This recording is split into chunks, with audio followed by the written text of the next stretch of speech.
तुकडोजी महाराजांची जयंती आहे। त्या जयंतीच्या सर्वांना शुभेच्छा देतो। राष्ट्रसंतांनी आपली ग्रामगीता लिहिताना ते शेतकऱ्यांना अर्पित केली होती। त्यांच्या पहिल्या पेजवर शेतकऱ्याचा हाल हे सगळं चित्र रेखांकित केलं होतं। तर योगायोग फार चांगला आहे। ज्या वंचित घटकांसाठी ग्रामगीता लिहिली त्यांच्या जयंतीच्या दिवशी आज आम्ही धनुष्यबाण शिंदे साहेबांच्या नेतृत्वात शेतकरी आणि दिव्यांगांसाठी मजबूतीने उचलल्याशिवाय राहणार नाही।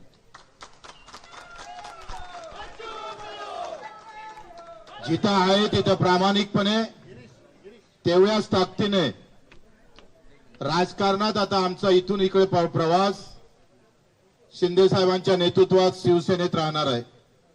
सुरुवात शिवसेनेची झाली आणि आता हा शेवटचा जो आम्ही पाहतोय 15-20 वर्ष जे काही राजकारण असेल ते सुद्धा शिंदे साहेबांच्या नेतृत्वात शिवसेनेतच राहील अशी ग्वाही देतो। निवड आमदारकीच्या पदासाठी नाही तर मुद्द्याची लढाई अधिक मजबूत झाली पाहिजे। शिंदे साहेबांचा स्वभाव सेवाभावी आहे। रात्री 2 वाजता सुद्धा वर्षा बंगल्याचे दार उघडे होते। देशातला ऐतिहासिक निर्णय तर दिव्यांग मंत्रालय देण्याचं काम केलं। कर्जमाफीमध्ये घेतलेला मोठा पुढाकार निश्चितच शेतकऱ्यांना दिलासा देणारा आहे आणि म्हणून निवड पद नाही तर विचार जुळणं महत्वाचे असतं आणि विचारासोबत कर्तृत्व महत्वाचं असतं।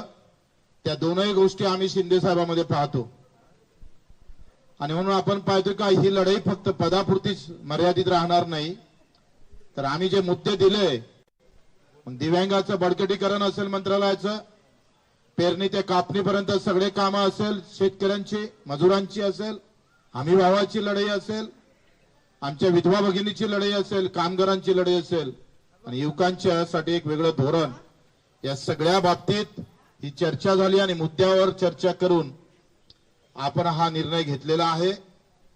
प्रहार एक सामाजिक संघटना म्हणून पावलं टाकन पण राजकारण मात्र शिवसेनेचं मजबूत केल्याशिवाय आम्ही स्वस्थ बसणार नाही।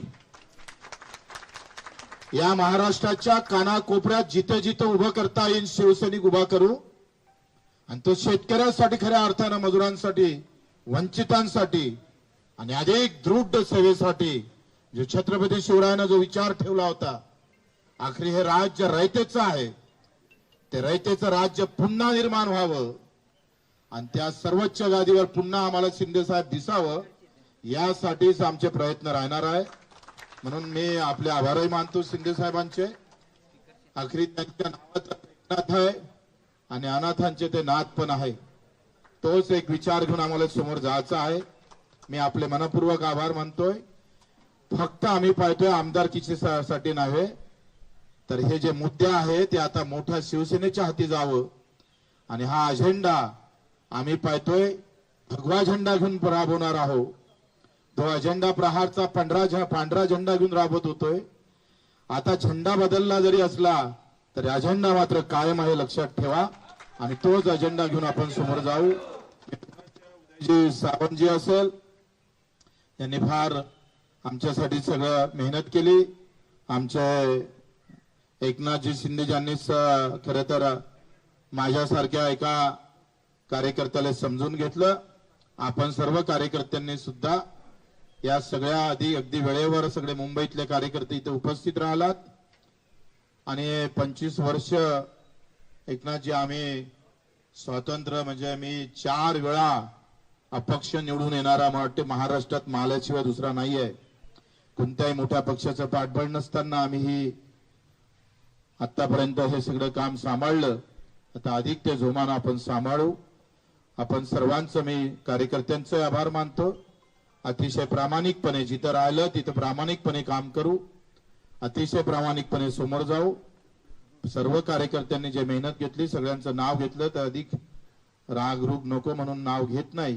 आपल्या सर्वांचे आभार मानून इथे खास करून मीडिया तुमच्या सूत्रानंच हे सगळे सूत्र हलवले। ते सूत्र अजूनही आम्हाला गवसले नाही पण तुम्ही आम्हाला वारंवार म्हणजे 4-5 दिवसापासून फक्त मीडियावर बच्चू कडू आणि शिवसेना एकनाथजी एवढंच होतं आणि असं वाटलं का नाही फक्त एकच निवडणूक होत आहे का आमदारकीची.